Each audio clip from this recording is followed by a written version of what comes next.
aku nggak pernah di ruqyah, jadi aku nggak akan tahu. Transformasi semakin gay. Yang ngomong. Ini dokter yang ngomong. Jadi sebelum dia nanya apa keluhanku dan lain itu, dia nanya dulu, agama kamu apa? Ya aku bilang dong, saya muslim dok, gitu kan. Muslim kok gay?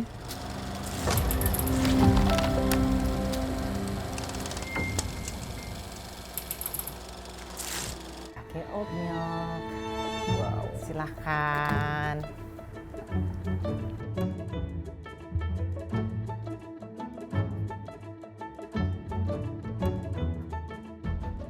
Selamat datang di Uncensored with Andini Effendi. Kali ini kita kedatangan tamu teman lama saya, Acep Saifuddin atau Acep Gates, yang merupakan seorang orang dengan HIV atau ODIV. Acep, selamat datang di Uncensored. Halo Kak Andini. Senang ya, kita udah lama nggak ketemu, terakhir 2019. 2019. Ternyata Ya. tapi Acep udah banyak banget ceritanya, perjalanan hidupnya sebagai seorang orang dengan HIV. Ya. ODIV ya kita ODIV, bilangnya ya. ya, kita bilangnya Jadi nggak ada ODIV. masalah kalau kita bilang ODIV tuh Nggak ada. tidak sesuatu yang sensitif gitu. Enggak. Ini memang seharusnya Iya. bilangnya seperti itu tuh, Iya. ODIV. Oke. Iya, ODIV. Cep, kamu lahir di Cianjur, Cianjur. masih tinggal di sana. Masih tinggal di sana. sampai Masih sekarang. tinggal di sana, sekarang umur 27 ya 27. berarti ya, 27 tahun. Kemudian asli Cianjur, tidak pernah meninggalkan Cianjur, kerja juga dari sana. Iya benar. Kamu ceritain deh, dulu tuh Acep masa kecilnya tuh gimana? Kamu dulu sekolahnya di mana? Apa sekolahnya dari TK sampai SMA? Karena keluargaku kan Muslim ya semuanya dan agak ya apa ya namanya tuh Muslim banget lah ya Kak. Konservatif. Gitu. Konservatif lah gitu. Jadi memang dari kecil sampai kuliah itu aku selalu belajar di instansi Islam gitu. Pesantren? Pesantren. Jadi aku mulai pesantren pas aku SMP sampai SMA itu, terus kuliah juga di Universitas Islam juga. Belajar apa waktu itu, Gitu. ambil apa? Kalau kuliah HI, cuman ya hubungan internasional, cuman ya lembaganya tetap di lembaga Islam gitu. Dulu kalau misalnya kamu pakai celana pendek gini, boleh nggak dengan sama keluarga? Nggak boleh. Jadi aku butuh waktu 1 tahun untuk aku sedikit punya fight gitu sama orang tua. Karena aku memutuskan aku pengen ngerasain pakai celana pendek gitu. Gimana waktu itu orang tua ngadepin kamu yang ya rebel, Iya. tanda kutip ya? Ya namanya orang tua ya, ketika aku coba untuk agak sedikit berontak, mereka juga agak ini juga gitu loh, kayak nge-push aku untuk, oh kamu nggak boleh begini, kamu nggak boleh begitu, nanti orang ngelihat kamu lulusan pesantren masa tiba-tiba pakai celana pendek kayak gitu-gitu. Dan itu butuh proses mendekatnya sekitar 1 tahun lah Kak. Akhirnya orang tua kayak, oh ya udah itu mungkin pilihan si Acep gitu. Wow. Tapi sebelum kita ngobrolin Acep dan lanjut lagi, nama Acep tuh aslinya Acep Saifuddin. Iya. Kenapa bisa jadi Acep Gates? Jadi dulu aku tuh sempet kayak ngefans gitu sama Bill Gates. Terus jadi 2016 aku bikin akun Twitter kayak gitu-gitu dengan nama Acep Gates. Karena menurutku lebih gampang dicari orang juga di medsos daripada ngegunain nama aku Acep Saifuddin karena terlalu banyak kan Kak. Gitu. Oke, Acep Gates ceritanya tuh itu. Nah, dulu kamu akhirnya setelah udah hidup di lingkungan yang agamis, bisa out as openly gay Oh iya.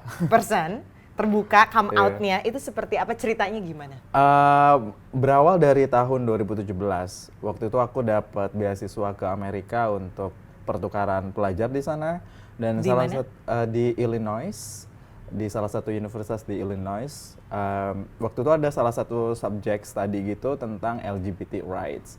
Dan waktu itu salah satu profesorku minta murid-muridnya untuk apa ya, sharing untuk personal life-nya, terutama kalau ada individu LGBT di kelas waktu itu. Dan Nah, kamu udah tahu pada saat itu that kamu you're gay. Iya, aku merasa kalau aku gay gitu loh. Dan waktu itu aku ngerasa ter-encourage juga kan. Akhirnya aku speak up di sana, aku share, aku nangis, teman-temanku juga banyak yang nangis karena kayak ngerasa terharu gitu.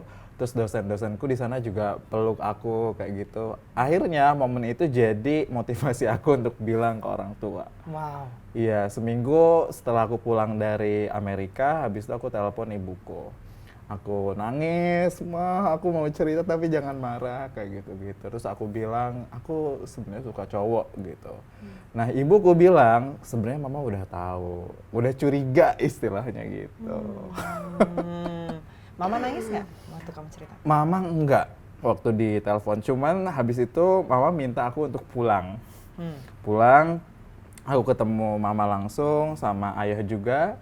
Terus habis itu mereka minta aku untuk ruqyah. Karena orang muslim percaya kalau kita gay, kita bisa dirubah orientasi seksualnya dengan cara diruqyah.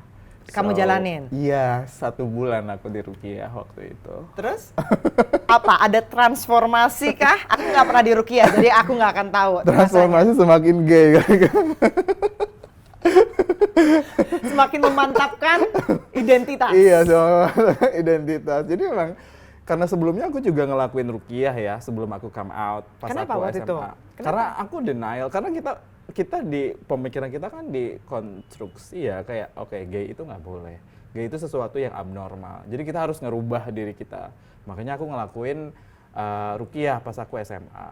Nah, pas aku come out di 2017, orang tua aku minta lagi, oh ya udah aku jalanin. Tapi I think it didn't work gitu loh. Jadi aku bilang ke orang tua, kayaknya ini enggak. Terus habis itu orang tua minta aku untuk nikah muda sama cewek. Umur berapa waktu itu? Umur berapa? 22 gitu? Oh enggak, 21 kayaknya. Iya, 21, 22. Waktu itu kayak, hah? Karena orang tua juga percaya, oh kamu harus nikah dulu, nanti kamu orientasinya beda, berubah jadi heteroseksual gitu loh. Aku dari situ benar-benar kayak berontak, aku nggak mau gitu. Dan itu juga butuh waktu setahunan lebih. Aku kayak fighting dengan orang tuaku. Udah dijodohin pada saat itu? Jadi ada, kalau di desa tuh kayak kita lebih gampang gitu loh Kak, milih perempuan. Kalau kita punya nama di desa, kita kayak seakan-akan pilih. Oh, jadi kamu kembang desanya justru? Iya dong. Iya, Kamu kembang semacam desa itu bisa kali ya. memilih Semacam itu lebahnya. kali ya. Semacam itulah. Oke. Kemudian Gitu. jadi udah dipersiapkan lah nih Iya, ya, ada lah calon katanya istri. tuh calon istri. Cuman aku nggak mau gitu. Akhirnya kalau mereka ya udahlah kita terima Acep. Iya, itu tapi perjalanan setahun lebih. Ayah gimana? Ayah sama sih. Cuman kalau ayah kan nggak terlalu talk aktif sama aku ya. Jadi lebih nyerocos, yang bicaranya ya ibu, mamaku waktu itu. Menghadapi keluarga besar. Gimana tuh di desa lagi? Jakarta aja susah, Bu. Ya begitulah Kak, macam-macam ya, macam-macam, terutama ketika aku didiagnosa positif HIV gitu, macam-macam. Ada yang salaman pun nggak mau. Ini sebelum pandemi ya Kak, gitu. Salaman pun nggak mau, terus ngobrol tatap-tatapan gitu juga. Tapi tunggu, jadi keluarga besar belum tahu kamu gay pada saat Kalau waktu 2017 itu? Belum. Oh belum. Oke, jadi mereka taunya setelah kamu didiagnosa HIV. Dan itu dari channel YouTubeku. Wow. Oke, jadi ceritain soal, kita masuk ke soal diagnosa HIV. Iya. Apa yang waktu itu trigger kamu untuk ngetes? Karena aku merasa beresiko. Aku sebelum akhir 2017 aku sempat putus sama pacarku dan kegiatan seksualku nggak aman.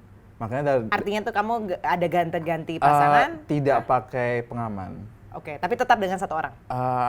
Iya, ada satu orang tapi bukan pacarku lagi gitu loh Kak. Oke. Gitu waktu itu, dan aku merasa bahwa oke, aku udah ngelakuin kegiatan beresiko, maka aku harus tes karena itu pertanggungjawaban diriku gitu loh. Aku tes di bulan Maret tuh, aku tes 2018, terus hasilnya non reaktif. Dokter minta aku datang lagi di September, barulah hasilnya positif. Kamu lakuin tesnya di Cianjur apa Di Jakarta, karena waktu itu aku masih kuliah di Tangerang. Oh baik. Gitu. Baik.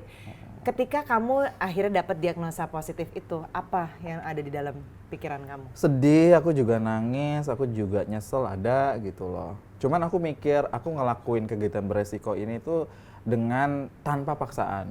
Jadi aku harus terima resikonya. Makanya proses penerimaan diriku dengan status HIV ku tuh nggak terlalu lama gitu loh. Karena ya udah, namanya kita ngelakuin sesuatu pasti ada resikonya gitu loh. Dan tanggung jawabnya apa? Ya aku tes, aku treatment biar nggak nular ke orang lain gitu. Kamu tahu dapetnya dari mana? Aku sih curiganya tahu. dari seseorang yang aku main tanpa pengaman itu. Karena sebelumnya ketika aku pacaran, aku selalu aman gitu loh, Kak. Kamu bilang nggak sama orangnya Oh, ketika kamu diagnosa itu? bilang. Cuma waktu itu tiba-tiba dia ngeblok aku.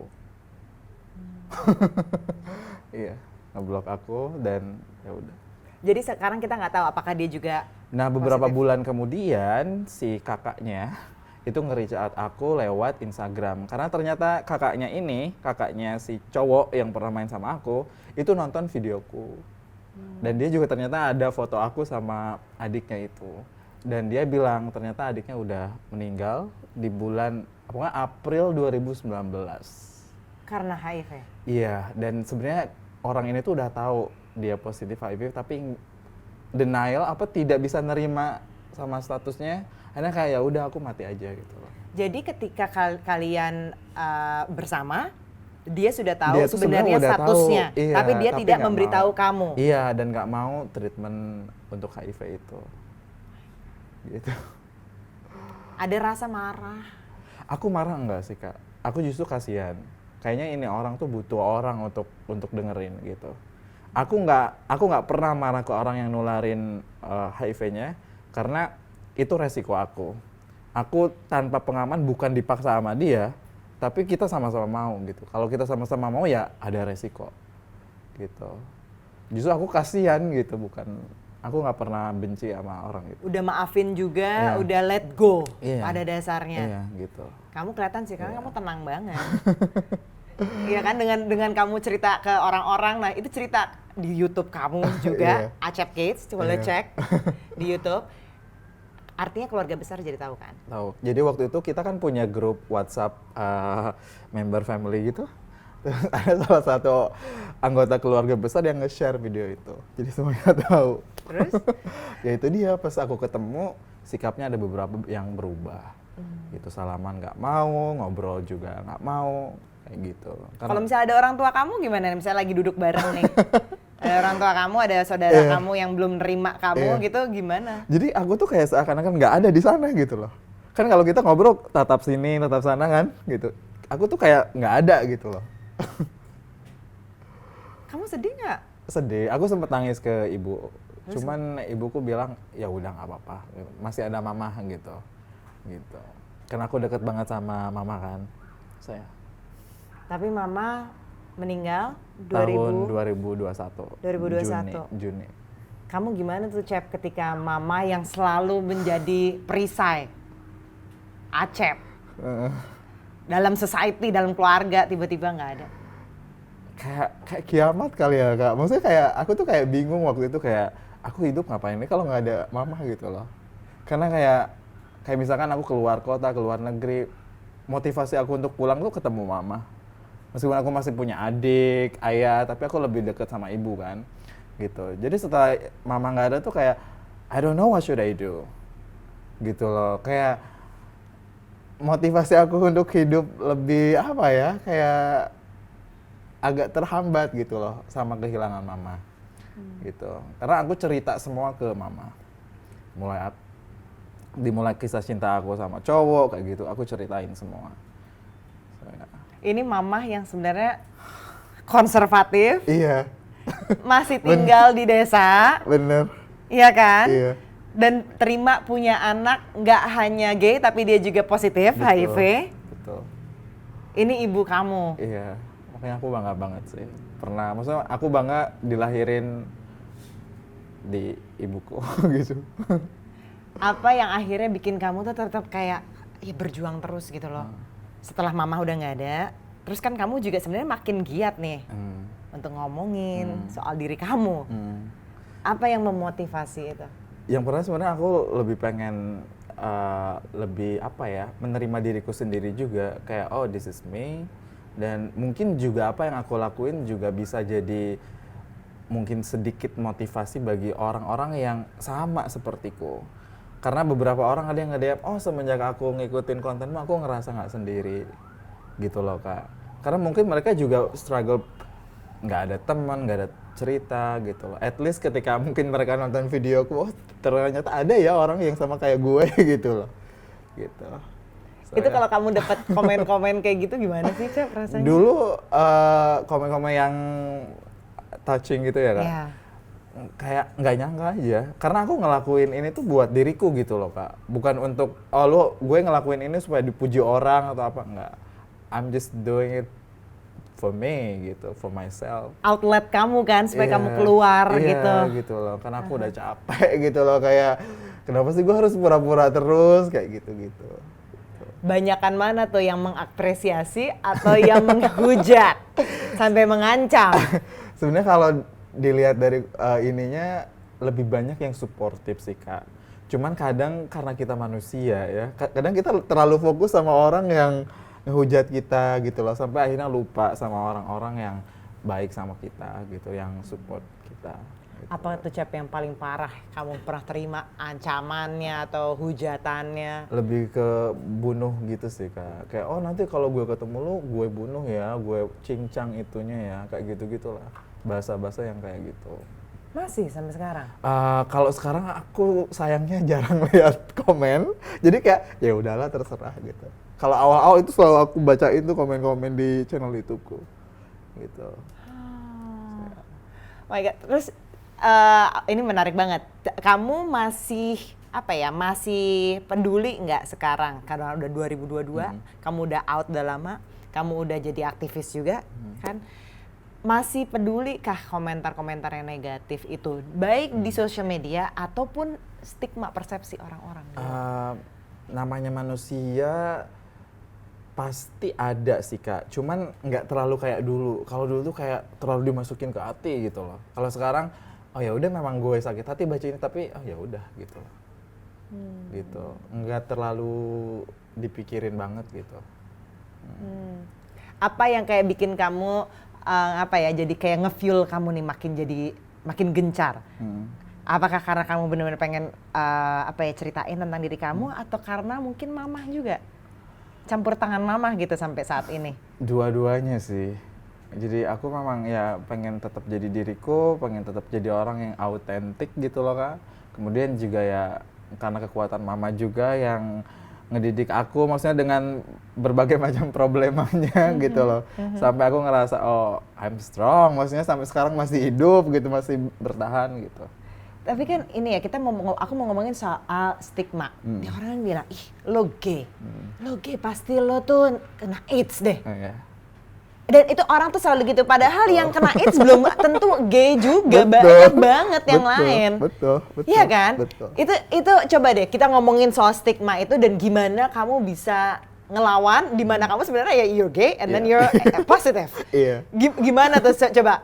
Jadi memang berat ya, Kak, karena aku tuh kayak menghadapi dua stigma gitu loh. Stigma sebagai double gay, minority. iya, double minority gitu loh. Aku biasanya bikin konten-konten yang misalkan kayak, oh kamu pantas gay, kamu pantas positif HIV karena kamu gay. Terus aku iniin biasanya data-data dari Kemenkes. Mereka kan punya kan Kemenkes kayak kelompok-kelompok yang paling tinggi terinfeksi HIV. Ya salah satunya ibu rumah tangga kayak gitu. Jadi itu supaya orang tahu gitu loh, bahwa orang yang positif HIV itu tidak ditentukan oleh orientasinya. Semua orang bisa terkena HIV, termasuk juga anak kecil yang mereka nggak tahu apa-apa. Lahir udah dengan HIV gitu loh. So gitu kan, sampai mereka pun nggak tahu apa-apa, didiskriminasi kan, yang ada di luar Pulau Jawa itu yang dikeluarin segala macam gitu. Mereka nggak tahu apa-apa gitu loh. So ya. Walaupun udah 2022 Indonesia nih, udah yang kita bilang udah semaju ini, stigmanya tuh masih kental sih, kan masih tinggi sih kalau yang aku rasain ya. Serius? Iya. Oh, wow. Dan stigma kayak gitu kamu temuin di mana? Kalau misalnya kayak kamu pernah nggak coba cari kerja? Oh, pernah. Coba ceritain. Pernah. Jadi waktu itu aku sempat apply kerja. Aku apply tuh puluhan perusahaan, terus ada satu yang nyantol sampai tahap interview. Nah waktu itu mungkin si HRD-nya tahu karena aku bikin channel YouTube soal HIV dan lain-lain. Terus akhirnya bilang, oh nanti kalau kamu keterima kerja di sini jangan sampai ngelakuin yang aneh-aneh ya, gitu kan. Padahal kayak, hah? kita juga sebagai gay yang positif HIV bisa profesional gitu kalau bekerja gitu loh. So ya. Kamu jawaban apa ketika dia bilang jangan sampai yang aneh-aneh? Aku ya bilang gitu kayak, Pak, tapi orientasi saya, apa yang saya lakuin itu tidak bisa dijadikan tolok ukur saya profesional atau tidak gitu loh. Maksudnya saya juga bisa bekerja profesional gitu, sesuai dengan apa yang dibutuhkan, sesuai dengan job desk-nya begitu. Tapi akhirnya kayak Nggak berlanjut lagi. nggak berlanjut gitu. Jadi itu masih sulit dong kalau gitu cari Kalau kerja, menurut Mama. aku ya, apalagi buat aku yang terbuka gini ya sulit, apalagi di Indonesia konteksnya gitu. Inclusivity-nya tuh ya, yang masih kurang Masih gitu, sangat kurang, masih Kak. sangat kurang. Sebenarnya perlu diem aja nggak kalau gitu? Udah nggak usah ngomong aja, yang penting gue bisa kerja. Tergantung orangnya sih. Ada orang yang seperti itu, yang ya udah diam aja gitu, nggak usah orang tahu gue gay, gue positif HIV gitu loh kan. Aku memilih untuk ini ya, at the end of the day juga apa ya, orang juga pasti tahu gitu loh Kak. Terus kalau orang udah tahu, masa kita harus ngediskriminasi mereka, kan enggak juga gitu. Kamu sempat kepikiran nggak apa gue tutup aja ya YouTube channelnya ini nih supaya aku bisa normal kerja gitu? Awal-awal aku sempat kepikiran, aduh nanti gimana ya hidupku, nggak ada duit, nggak ada apa gitu loh. Tapi ternyata aku percaya semua orang itu ada marketnya. Gitu, itu aku selalu percaya sih, orang tuh ada marketnya. Aku mungkin tidak masuk kriteria perusahaan-perusahaan di Indonesia, tapi rezeki mah ada aja gitu Kak. Aku collab dengan beberapa lembaga di luar, kayak gitu-gitu. Justru aku ngerasa lebih banyak diapresiasi sama lembaga-lembaga dari luar negeri gitu loh. Project-project, kerjaan. Itu yang aku percaya. Kita semua tuh selalu ada audiensnya. Iya, betul. Dan kadang audiensnya bukan yang mainstream, Betul. tapi ada audiensnya. Betul. Jadi kalau ngomongin rezeki, sumber pendapatan sekarang dari mana dong? Aku kerja di salah satu organisasi gitu di Amerika. Cuman aku remote gitu kerjanya. Terus aku juga ngelola websiteku sendiri. Oh, website apa ini? Namanya acepgates.com. Oke. Jadi aku fokus di nyediain berbagai informasi kerja sama beasiswa gitu loh. Jadi aku dapat uang dari sana juga. Oh, jadi coba teman-teman boleh cek acepgates.com Iya, kalau mau .com. cek lowongan kerja. Iya. Ada beasiswa Ada juga. beasiswa Nah, itu juga. dibayar gitu kamu. Iya, iya. Karena mereka taruh iklan Iya, gitu ya. iklan. Jadi sumber pendapatan kamu kira-kira sebulan bisa dapat berapa? 20-an lebih. Terus tinggalnya di desa juga di kan? desa juga. Jadi murah kalau di desa Kak. Murah banget itu pasti. Iya. Terus bisa ini nggak?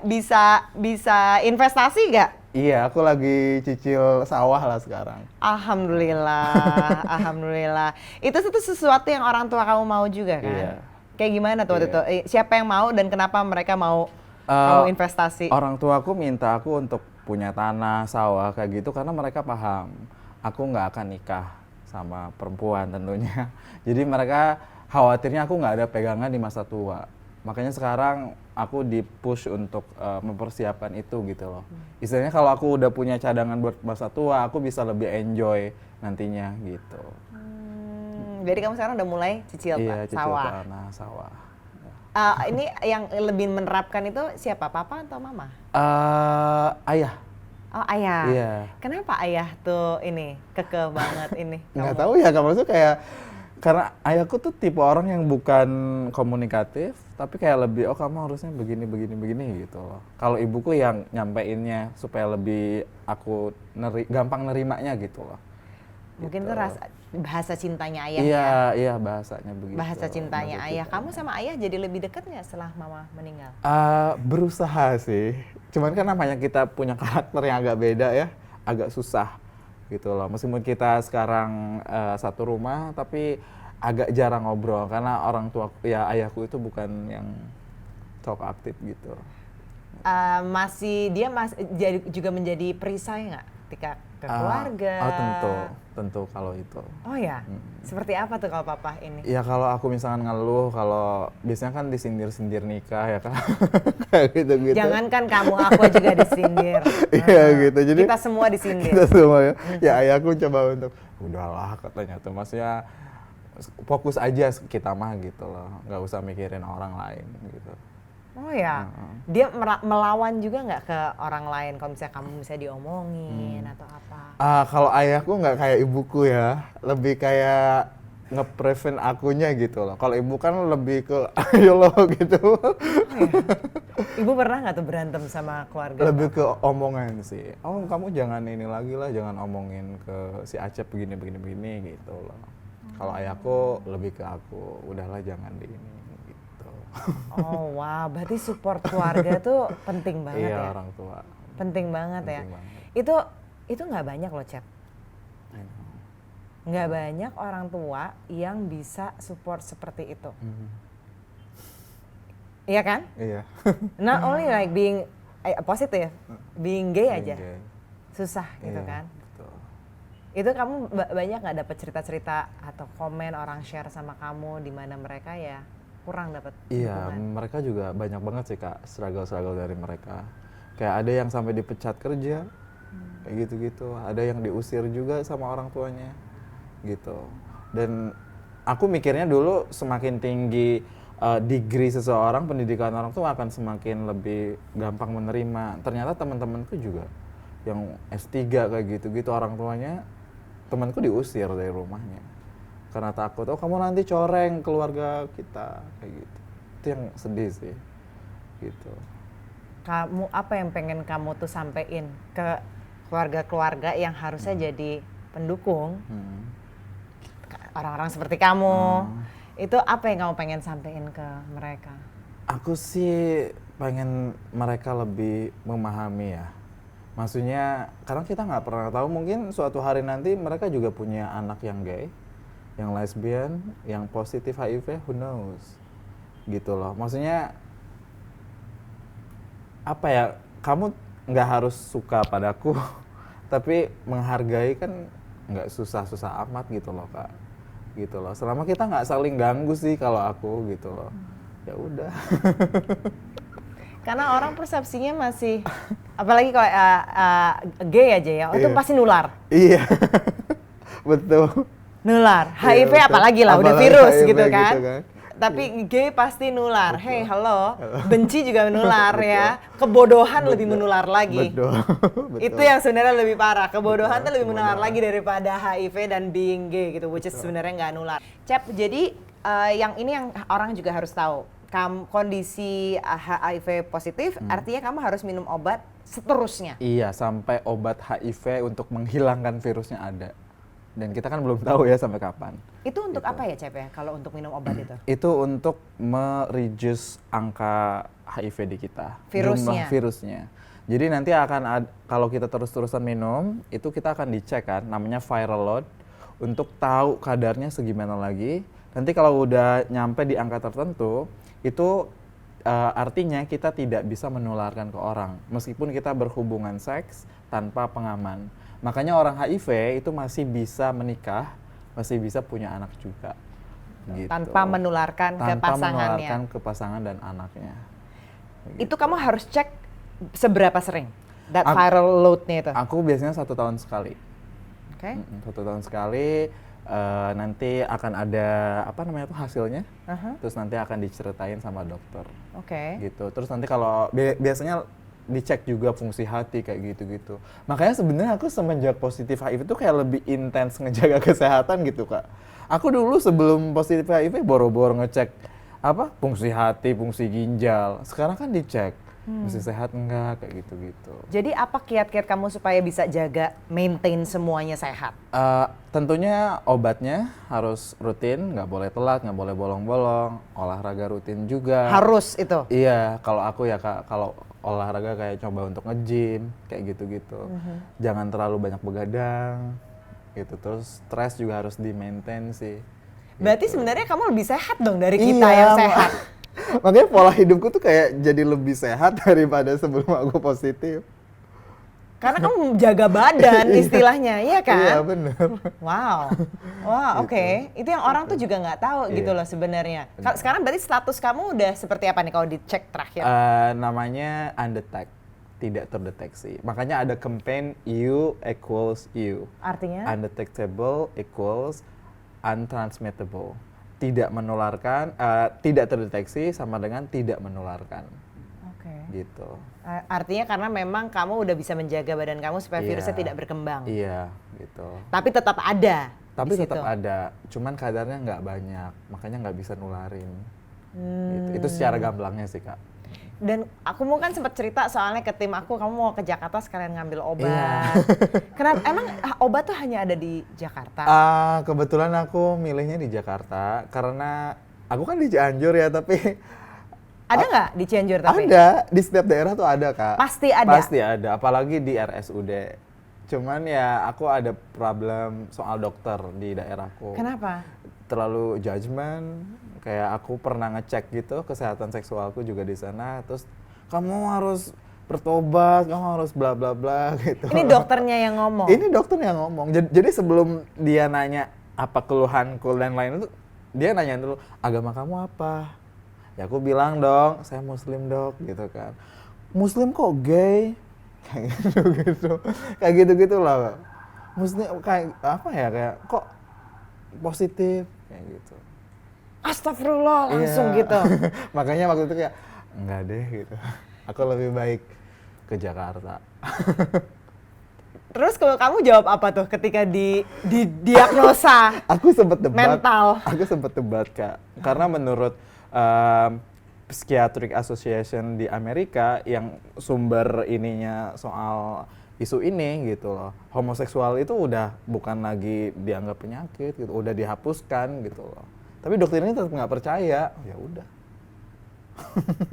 Terus kemudian pas dia tahu juga kamu positif, Positif. perlakuannya gimana sebagai seorang tenaga medis ya? Aku pengen tahu aja nih, tenaga medis kita tuh seperti apa? pantes ya kamu positif katanya. Terus Tapi nggak ada yang kayak jadi jaga jarak atau apa? enggak, cuman raut mukanya kan kelihatan. Oh. Gitu, dan bahasanya yang menurutku nggak pantas sih untuk dilakuin oleh seorang tenaga medis gitu. Dan pasti banyak juga dong orang-orang yang diperlakukan seperti ini. Iya, bukan hanya aku pastinya.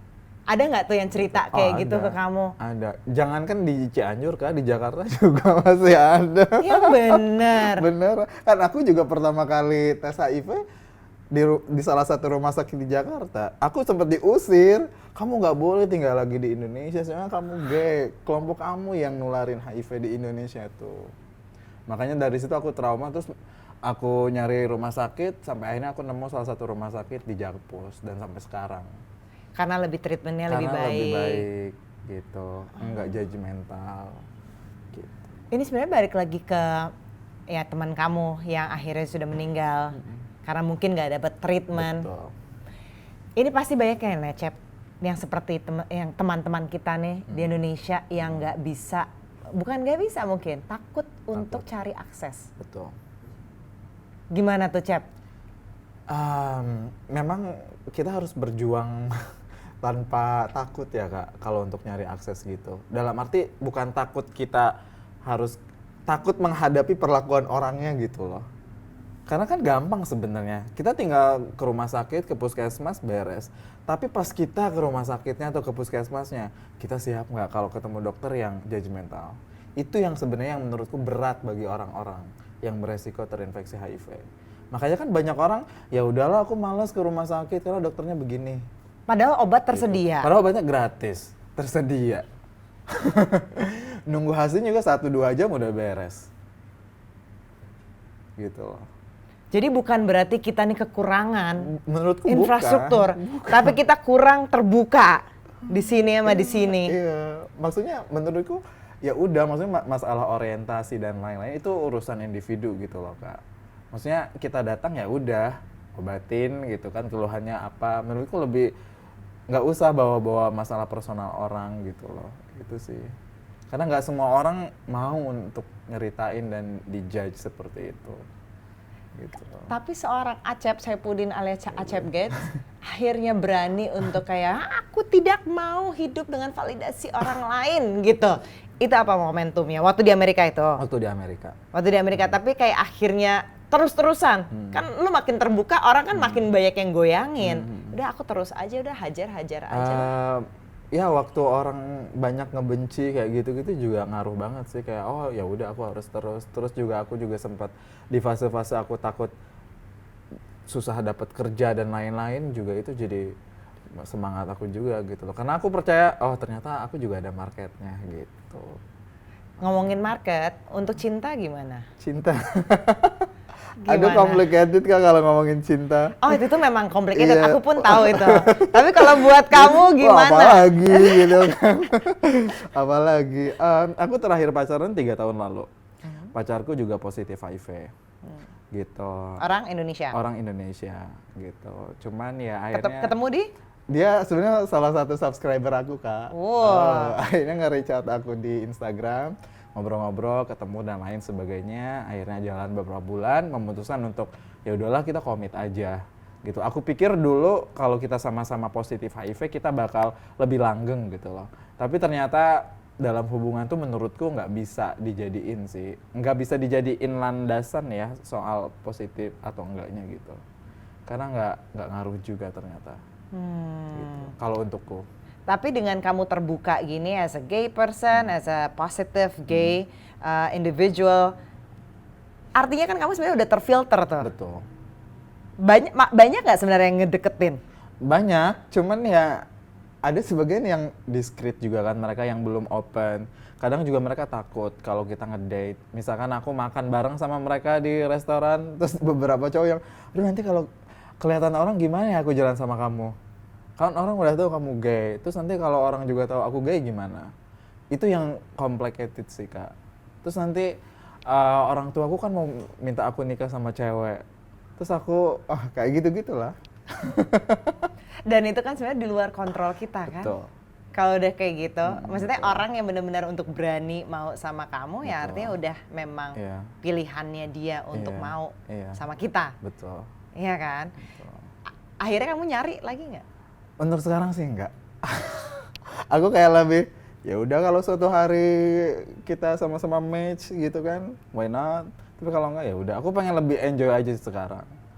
Gitu, pengen fokus ke karir aku, pengen ngebanyakin backpackeran kayak gitu. Ya kamu suka hiking ya Aku soalnya suka ya. hiking. Masih buka jasa mau hiking Oh trip? udah enggak sekarang Kak, kan pas pandemi. Sempat ke Nepal kan? Nepal. Kan udah terbuka lagi. Iya nanti mungkin dipikirin lagi untuk lanjut. Jadi kalau mau ada hiking trip sama Acep, silakan. Ntar dihubungin ke DM Iya, langsung ya. iya. Siapa tahu ada hiking trip Iya. lagi. Cep, kalau kita ngomongin masa depan, kamu masih nggak berharap Indonesia ini bisa berevolusi paling enggak lebih terbuka pikirannya dan hatinya buat kamu dan teman-teman? Berat sih Kak. Kalau aku ngelihatnya kayaknya nggak, waktu 50 tahun tuh nggak cukup kayaknya supaya Indonesia begitu. Makanya kalau untuk jangka pendek aku nggak ada harapan sama sekali untuk Indonesia lebih friendly ke orang-orang sepertiku. Makanya aku selalu menanamkan ya orang-orang individu seperti itu harus berjuangnya 2 kali lipat gitu loh. Entah itu masalah finansial, entah itu dalam hal lainnya juga begitu. Terus apa? Kalau udah nggak ada harapan buat Indonesia, pengen ninggalin Indonesia? Sejujurnya pengen ya, tapi kan proses untuk immigrate ke negara tertentu tuh nggak semudah yang dipikirin. Kecuali kalau menikah ya? Kecuali kalau menikah gitu kan, bisa jalur refugee misalkan atau jalur immigrate yang general. Tapi kan tetap harus duit yang banyak juga gitu kan. Terus belum lagi prosedur dan lain-lainnya begitu loh. Belum lagi nanti kita nyari kerja di negara orang kan Nggak gampang nggak juga. gampang juga gitu loh. Apalagi ada beberapa negara yang memang agak milih-milih imigran gitu kan dalam hal pekerjaan. So Dan kamu sempet nanya-nanya ya kalau nggak salah ke nanya-nanya. Kanada waktu Iya, itu. bulan Agustus lalu aku diundang ke Kanada, sempat ngobrol sama organisasi di sana yang ngurusin imigrasi kayak gitu-gitu. So yeah, it's not that easy. Apa tuh waktu itu pilihannya kalau di Kanada? Jadi kalau di Kanada itu, kalau kita mau immigrate-nya ke Montreal, kita harus bisa bahasa Perancis, terus juga bisa milih mau jalur immigrate atau jalur refugee. Sayangnya kalau untuk orang yang sepertiku yang positif HIV, itu mau nggak mau harus jalur refugee, dimana prosesnya itu lebih panjang dan lebih susah. Bayangin nggak sih, jadi karena status orang sebagai HIV positif, yang sebenarnya obatnya ada di sini, di mana aja sudah ada dan gratis. Duh. harus jadi refugee Iya kan? di negeri Di orang. negeri orang. Ini imagine gilanya tuh Gila kan? hidupnya. Iya nggak sih kayak Makanya. nggak apa ya, bukan nggak adil, kayak perjuangan. Perjuangan. Tapi is it worth the fight, Cep? Dengan kamu sering ngobrol, dengan kamu duduk di sini kita ngobrol soal ini. Is it worth the fight? Ya. Well, menurutku sih worth ya. Kalau kita mau nyoba. Kalau kita pengen mungkin membuka kehidupan yang baru, so why not to try? Gitu lah. Tapi kan nggak semua orang, mungkin ada yang masih berat untuk ninggalin keluarga juga. Gitu. Aku juga masih punya ayah sama adik gitu loh, Kak. Adikku masih di bawah aku dan kayaknya dia juga semenjak ibuku meninggal lebih butuh kasih sayang dari aku sama ayah gitu. Kayaknya aku juga belum tega gitu loh. Kayak ninggalin adikku. Jadi Gitu loh. kalau kamu dengan segala kekuatan dan kelebihan kekurangan kamu bisa merubah atau apa ya, berkontribusi terhadap dunia-dunia kecil di sekitar kamu, apa yang pengen kamu kontribusiin? Aku pengen jadi pendengar yang baik sih, Kak, kalau aku mampu ya. Karena nggak semua orang itu mau mendengarkan kisah orang tanpa judgment. So I think it's a simple thing gitu loh, yang bisa dilakukan oleh semua orang, tapi kan nyatanya tidak semudah itu. Itu sih. Karena kadang orang tuh stres atau apa, kadang kita cuma butuh teman cerita. Butuh Gitu loh. didengarkan. Butuh didengarkan. Gitu loh. Aku juga kan dulu stres karena aku cerita ke siapa di pesantren kalau aku gay. Gitu loh. Jadi aku pendem aja sendiri gitu. Gitu. Jadi mendengarkan Iya, ya. iya sih. Dengan begitu mudah-mudahan lebih terbuka hati, Iya, pikiran, dan mata iya, orang lain. Iya, betul. Cep, makasih banyak. Yang Siap, pasti Kakak. aku udah dengerin kamu. Makasih banyak dan mudah-mudahan lebih banyak lagi yang bisa menjadi pendengar yang baik dari cerita kamu. Amin. Thank you so much. Dan karena aku juga penyintas KDRT, jadi aku sebenarnya kayak ngebuka hotline pribadi untuk supaya penyintas bisa at least kalau misalnya mau reach out ke siapa bisa reach Bisa out ke dia. sharing gitu kan. Kayak ada yang godain kayak, "Cie, ayo dong, aku mau dong nge-save kamu," gitu. Terus selain itu juga banyak DM kasih like